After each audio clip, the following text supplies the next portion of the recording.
तो guys, what is जावा। आज basically हम लोग जावा के बारे में ज़्यादा बात नहीं करेंगे क्योंकि वो हर जगह अवेलेबल है। आप नेट पे देख सकते हो क्या जावा है, उसके डेफिनेशंस पढ़ सकते हो सब कुछ। बट जो मोस्ट इम्पॉर्टेंट थिंग है, जो एक बेसिक प्रोग्रामर जो जावा स्टार्ट करना चाहता है, या कोई भी जिसको कुछ भी नहीं आता है, अभी तक कोई भी लैंग्वेज नहीं आता है, उसको एक प्रोग्रामिंग लैंग्वेज सीखना है, तो हम लोग वो जावा से भी स्टार्ट कर सकते हैं। तो कैसे एकदम बेसिक से कुछ कोड को करना सीखना, वो आज हम लोग उस पर बात करेंगे। तो will start that kind of class here. So guys, welcome to my channel TMA coding, and please like, subscribe and comment. और प्लीज़ पूरा वीडियो देखें। इसमें हम लोग पूरा बेसिक से स्टार्ट करके एज ए बिगनर कैसे आप प्रोग्रामिंग जावा में अच्छा से करके एक हाई लेवल तक जा सकते हो, उस पर हम लोग चर्चा करेंगे। सो बेसिकली आज हम लोग सबसे पहले क्या करेंगे, आप एक आईडी डाउनलोड कर लेना जहाँ से आप जावा का प्रोग्रामिंग करेंगे। तो नोटपैड पे भी कर सकते हो, बट अगर अच्छा है आप एक्लिप्स डाउनलोड कर लो। तो एक्लिप्स नेट पे आपको इजीली मिल जाएगा। एक्लिप्स डाउनलोड करने के बाद हम लोग जहाँ पे पहला सेटअप करते हैं प्रोजेक्ट। सो आप जाओ फाइल में, न्यू न्यू में प्रोजेक्ट दिख रहा है, प्रोजेक्ट पे सेलेक्ट करो, यहाँ पे जावा प्रोजेक्ट सेलेक्ट करेंगे और नेक्स्ट। प्रोजेक्ट का नाम, हम लोग कर देते हैं इसको बेसिक जावा प्रोजेक्ट के नाम से एक प्रोजेक्ट बना लेते हैं। और हम लोग इसको मॉड्यूल, अगर आप क्रिएट करोगे तो मॉड्यूल क्लास क्रिएट कर देगा, अदरवाइज हमें अभी नहीं चाहिए। हमने ये हटा दिया। अब इसको आप फिनिश करोगे, इसको नो भी कर सकते हो। ये देखिए गाइस, एक बेसिक जावा का प्रोजेक्ट हमारा क्रिएट हो चुका है। Now what we will do, here one folder is there, SRC। There is no file inside SRC। आपको SRC में कोई भी फाइल नहीं है। अब क्या करना है, जो भी हम नया फाइल बनाएंगे जावा प्रोग्रामिंग के लिए, वो SRC फोल्डर के अंदर ही बनाते हैं। तो इस पर राइट क्लिक करके न्यू पे जाके हम क्लास क्रिएट करेंगे। क्लास जावा एक्चुअली बेसिकली हम क्लास क्रिएट करके ही लिखते हैं। जो भी जावा का प्रोग्रामिंग करेंगे वो हम लोग क्लास में ही बनाते हैं। अब चलिए पहला इसका नाम कर देते हैं बेसिक जावा के नाम से क्लास बनाते हैं और ये करें फिनिश। देखिए ये एक हमारा क्लास बन के आ गया ऑलरेडी, जो पब्लिक क्लास बेसिक जावा। अब ये पब्लिक क्या होता है, प्राइवेट क्या होता है, प्रोटेक्टेड क्या होता है, डिफ़ॉल्ट क्या होता है, ये सब मैं बताऊंगा। अभी देखिए सबसे पहले एक क्लास, ये क्लास एक बन गया। पब्लिक क्लास और क्लास का नाम, ये इतना डिफाइन करने के बाद ये एक क्लास क्रिएट हो गया। बट अब ये क्लास को रन करना है, अगर आपको और भी कुछ इसमें ऐड करना है तो वो डायरेक्टली रन कैसे होगा, उसका ऑब्जेक्ट बना के रन करेंगे। बेसिकली जावा में मेन जो मेथड होता है वो ही रन एग्जीक्यूट करता है, और सबसे पहले वो एग्जीक्यूट करेगा, उसके बाद आपका कोड जो भी है रन करेगा। सबसे पहले अगर हम लोगों को क्लास आपने बना लिया, अब एक पब्लिक स्टैटिक वॉइड मेन बनाना है।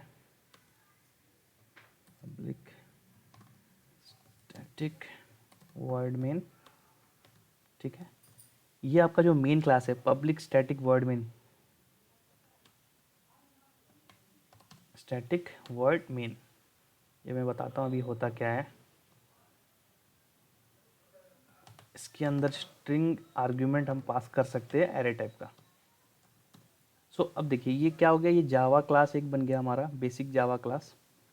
उसके अंदर एक पब्लिक स्टैटिक वॉइड मेन, ये एक मेथड, मेन मेथड है। ये जो मेन मेथड है ये एग्जीक्यूट, सबसे पहले यही एग्जीक्यूट करेगा। इसके अंदर जो भी कोड आप लिखोगे वो एग्जीक्यूट करेगा। अगर मान लीजिए इसके अंदर हम simple system dot out dot print L अगर करते हैं, प्रिंट एल अगर करते हैं, लेट्स सी क्या होता है। ये यहाँ पे अगर हम कुछ भी लिखते हैं, this is my first Java class, ठीक है। अब आप इसे सेव करोगे और यहाँ पे ये रन का बटन दिख रहा है, अब रन करोगे तो देखो कंसोल यहाँ पे आपका ये प्रिंट होके आ गया, this is my first Java class. अभी हुआ क्या, ये जैसे ही आपका ये बेसिक जावा क्लास को हमने रन किया तो सबसे पहले कोई भी जावा क्लास होगा, अगर उसको आप रन कर रहे हो तो उसमें सबसे पहले वो सर्च करेगा ये वॉइड मेन फंक्शन। वो मेन फंक्शन होगा, उसके अंदर जो भी आप कोड लिखोगे वो एग्जीक्यूट करेगा। ठीक है, तो ये हो गया एक बेसिक सा, मैंने एक सिंपल प्रिंट कराने का, हेलो वर्ल्ड जैसे होता है उस टाइप का, this is my first Java class का एक ये सिनेरियो है जैसे हमने किया। सो अब क्या है, ये हम लोग स्टैटिक और ये पब्लिक पब्लिक इसलिए लेते हैं क्या कि पूरे प्रोजेक्ट में कहीं से भी एक्सेस कर सके। देखो 3 टाइप के एक्सेस एसिफायर्स होते हैं, ये हो गया पब्लिक, प्राइवेट, प्रोटेक्टेड। सो जो पब्लिक होता है वो पूरे प्रोजेक्ट में कहीं पे भी आप यूज़ कर सकते हो। पूरे प्रोजेक्ट जो भी आपका जो फ़ोल्डर स्ट्रक्चर है एसआरसी के अंदर जो भी प्रोजेक्ट है, उस प्रोजेक्ट में आप कहीं से भी उसको एक्सेस कर सकते हो।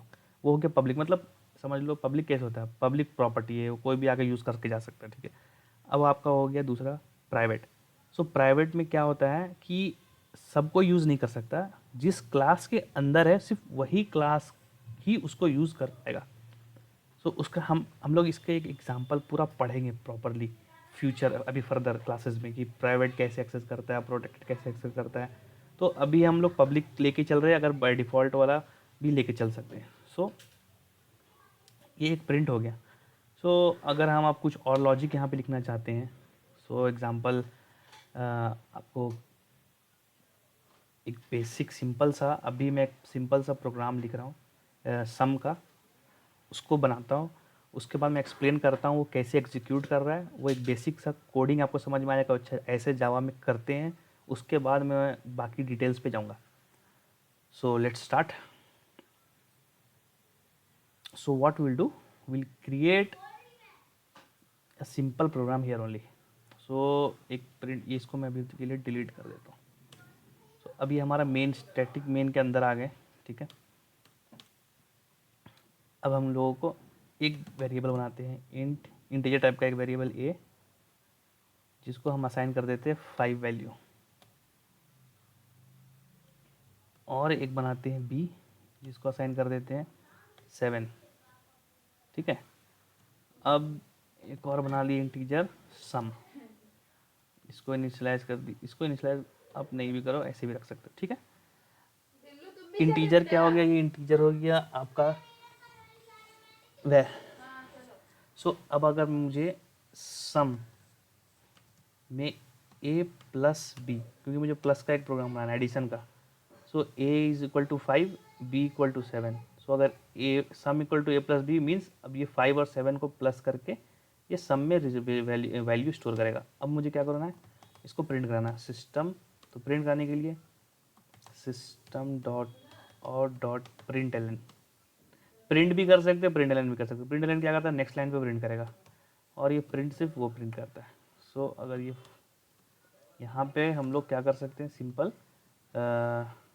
The sum is equal to, और ये अगर आप देखो मैं ये भी समझाता हूँ आपको, आप डायरेक्टली ऐसा भी कर सकते थे, डायरेक्टली यहाँ पे system dot out dot print L N, और यहाँ पे आप लोग लिख सकते थे सीधा सम, तो ये सीधा सम प्रिंट कर देगा। और ये मैं ऐसे लिखा हूँ द सम इज़, तो ये मैसेज आने के बाद कॉन्केटिनेट कर दिया हूँ, तो ये सम यहाँ पर प्रिंट करेगा। तो अब ये दोनों देख लेते हैं, अब इसको सेव कर दिए और ये जाके एग्जीक्यूट।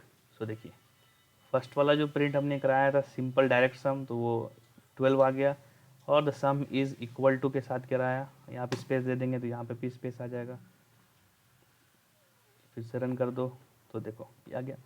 सो ये हो गया एक बेसिक सा प्रोग्रामिंग। अभी सबसे पहले क्या हो रहा है, आप जैसे ही एग्जीक्यूट करते हो, इसको रन करते हो, तो ये जावा जो क्लास है, वो जो डॉट जावा क्लास है, वो कंपाइल होके आपके क्लास में कन्वर्ट होता है, और उसके बाद वो मेन फंक्शन को चेक करता है। तो मेन फंक्शन के अंदर क्या कोड लिखा हुआ, उसको पहले इंटीजर टाइप का एक वेरिएबल मिलेगा ए, और दूसरा वेरिएबल मिलेगा बी, दोनों का वैल्यू असाइन है 5 और 7। उसके बाद वो दिखेगा दूसरा वेरिएबल एक है सम, और फिर उसके बाद ऑपरेशन एग्जीक्यूट हो रहा है sum equal to a plus b. So अब जो भी ए प्लस बी क्या हुआ 5 प्लस 7, उसका जो भी वैल्यू आएगा equal to, single equal to मतलब वो ये वैल्यू असाइन हो रहा है अब सम में, तो ये वैल्यू सम में असाइन हो गया। अब हमने क्या किया, system dot out dot print L N, ये होता है कि अगर आपको प्रिंट कराना है वो वैल्यू, जैसे कंसोल होते हैं जावा स्क्रिप्ट में, या लॉग्स होते हैं एंड्रॉयड में, वैसे ही system dot out dot print करना पड़ता जावा में। तो अब ये सिस्टम डॉट प्रिंट किया आपने, यहाँ सम प्रिंट करा दिया, तो जो भी सम में जो वैल्यू स्टोर हुआ है वो हमारा प्रिंट हो गया 12 यहाँ पे। अब दूसरा वाले में हमने क्या किया, system print the sum is एक मैसेज दे के इसको इन्वर्टेड कॉमा में यहाँ तक बंद कर क्लोज कर दिया मैसेज दे के। अब प्लस, अब आप इन्वर्टेड कॉमा के बाद अगर आप कुछ वैल्यू जो वेरिएबल है उसका वैल्यू प्रिंट करना चाहते हो तो प्लस का सिंबल के साथ वो ऐसा कर सकते हो। तो अब देखो यहाँ पे ये प्रिंट हो गया आ गया, the sum is equal to 12। So ये एक बहुत छोटा सा बेसिक प्रोग्राम था जावा का, जिससे आपको समझ में आया होगा कैसे ये एग्जीक्यूट करता है। तो अभी आप जावा के जितने भी प्रोग्राम लिखोगे सब में आपको पब्लिक स्टैटिक वॉइड मेन, ये मेन फंक्शन डिफाइन करना जरूरी है। बट अब आप जैसे फ्यूचर में होता बड़ा प्रोग्राम लिख रहे हो तो मेन के अंदर कितना सारा कोडिंग करोगे। सो उसके लिए क्या होता है कि आप अलग सा जो मेथड्स है वो बना के डायरेक्टली मेन क्लास से कॉल कर सकते हो। उसका भी एग्जांपल हम आपको अभी एक दे देते हैं ताकि थोड़ा समझ में आएगा, उसके बाद डीप में जाएंगे क्या होता है ये एक्सेस स्पेसिफायर, क्या होता है वेरिएबल, कीवर्ड, ये सब चीज़ बताते हैं। सो चलो एक और कुछ ट्राई करते हैं। एक हम सबसे पहले एक यहाँ पे मेथड बना लेते हैं void।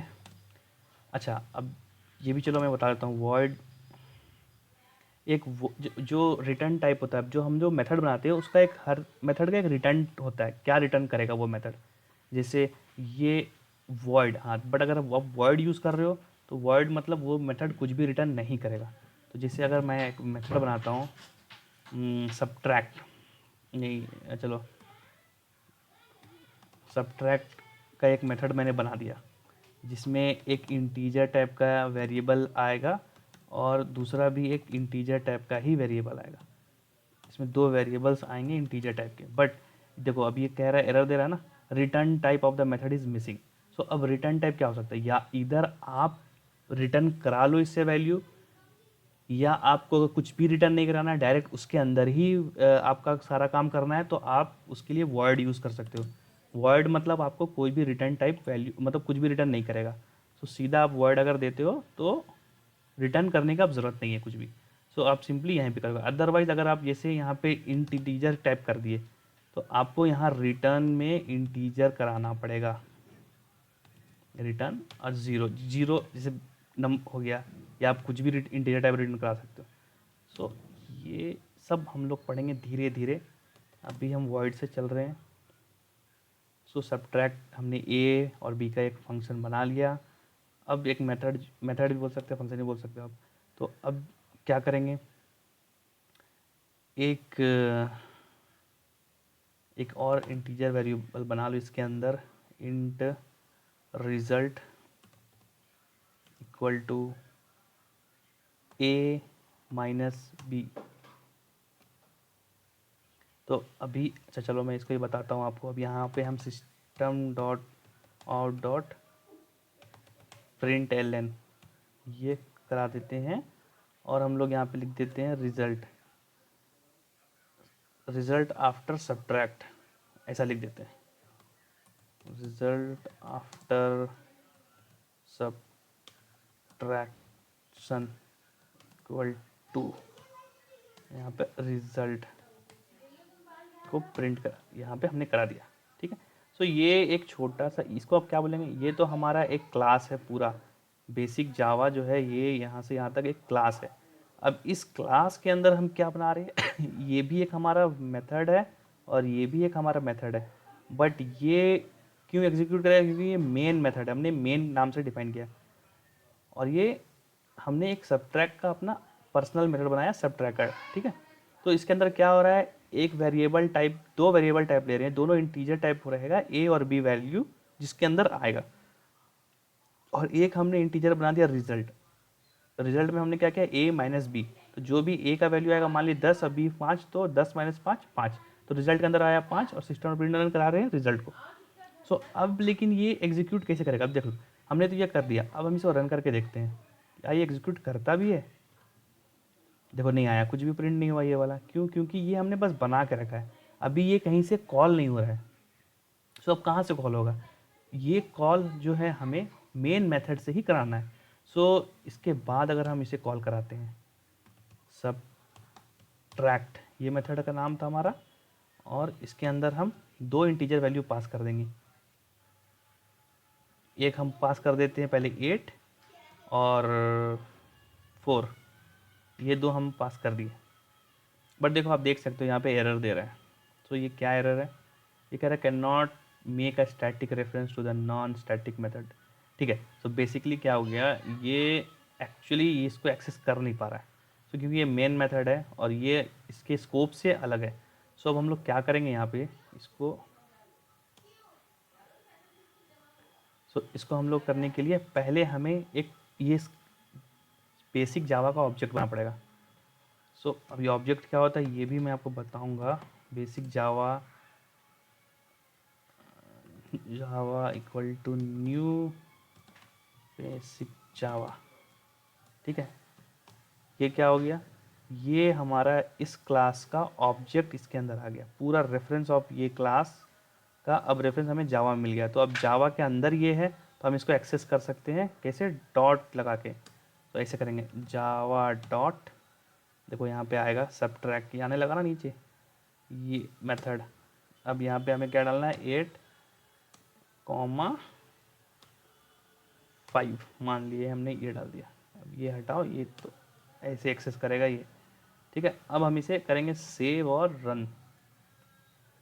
अब देखो हमारा आ गया result after subtraction equal to 3।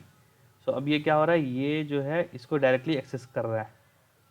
तो ये एक बेसिक जावा प्रोग्रामिंग था। होप गाइस आपको ये थोड़ा समझ में आया होगा। और अभी बहुत हो सकता है कि फर्स्ट लेक्चर जिनका हो, जो कभी नहीं प्रोग्रामिंग की, उनको समझ में ना आया हो। बट घबराने की बात नहीं है, नेक्स्ट लेक्चर में और आपको क्लियर होगा मोर। सो मिलते हैं नेक्स्ट लेक्चर में। जब तक के लिए आप लाइक, सब्सक्राइब और कमेंट करो ज़रूर। सो चलो बाय बाय।